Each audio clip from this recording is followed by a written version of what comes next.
आज इज़राइल युद्ध की विभीषिका में है। आप कह सकते हैं कि यह युद्ध तो उसने ही छेड़ा है और उसके छेड़े हुए इस युद्ध में हजारों निरीह मर रहे। दुनिया भर के देश, संगठन और कथित मानवतावादी विलाप कर रहे। लेकिन यह युद्ध इज़राइल के लिए क्यों अनिवार्य हो गया था?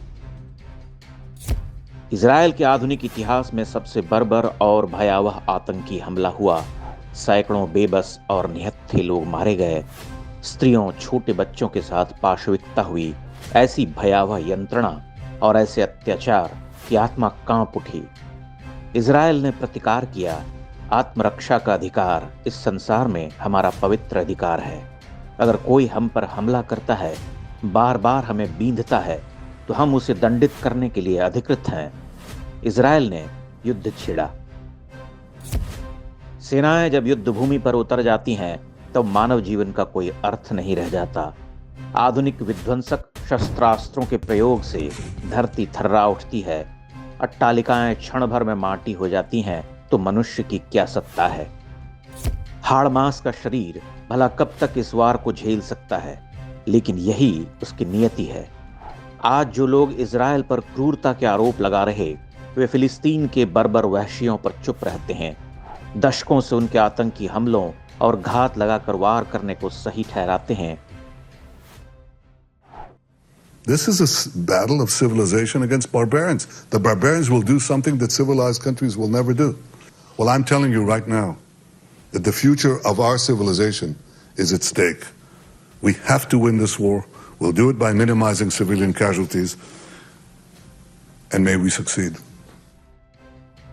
पूरा संसार इसी सिद्धांत से चालित है, जिसमें आपकी पवित्र भूमि को हथियाने वाले, आपके देवालयों को ध्वस्त करने वाले, अनगिनत हत्याएं और बलात्कार के साथ धर्म परिवर्तन करने वाले पीड़ित बताए जाते हैं। भारत का ही उदाहरण लीजिए।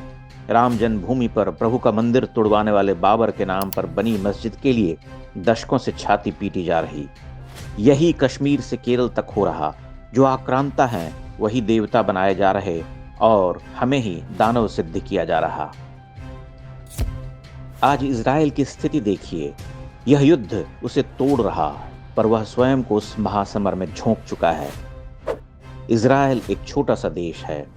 वहां रहने वाले यहूदी मुट्ठी भर हैं। विश्व भर में उनकी जनसंख्या 0.2% है। लेकिन पिछले 150 वर्षों में जितने नोबेल पुरस्कार दिए गए, उनका 25% अकेले इन यहूदियों ने जीता है। वे विश्व को चकित करने वाली मेधा हैं। भौतिक विज्ञान, रसायन विज्ञान, जीव विज्ञान, गणित, अर्थशास्त्र, साहित्य, दर्शन और कला के क्षेत्र में वैश्विक धुरंधरों और महान प्रज्ञाओं को जन्म देने वाली यह यहूदी जाति आज आतंकियों के समक्ष खड़ी है।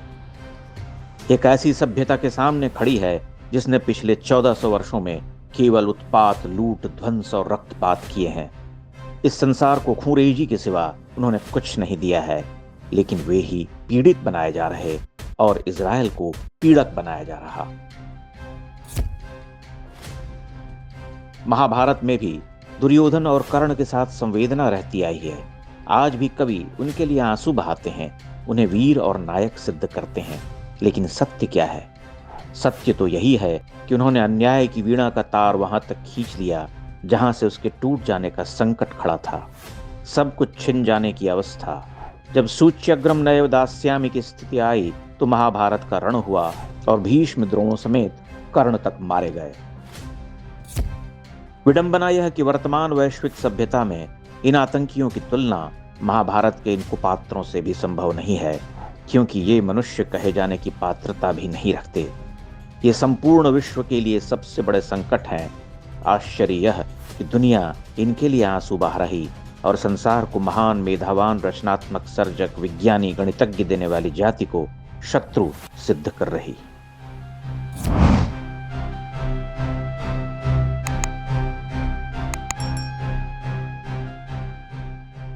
इंडेक्स ऑनलाइन के वीडियो समाज को समर्पित हैं। आप इनको डाउनलोड करके जैसे चाहे वैसे प्रयोग कर सकते हैं। चाहे तो आप हमारे टेलीग्राम चैनल से जुड़ सकते हैं। वहां सारे नए पुराने वीडियो आपको मिल जाएंगे। हमारे सोशल मीडिया लिंक हर वीडियो के डिस्क्रिप्शन में होते हैं। हमारा एकमात्र उद्देश्य हिंदू समाज को जागृत और एकजुट करना है। इसमें सहभागी बने। धन्यवाद।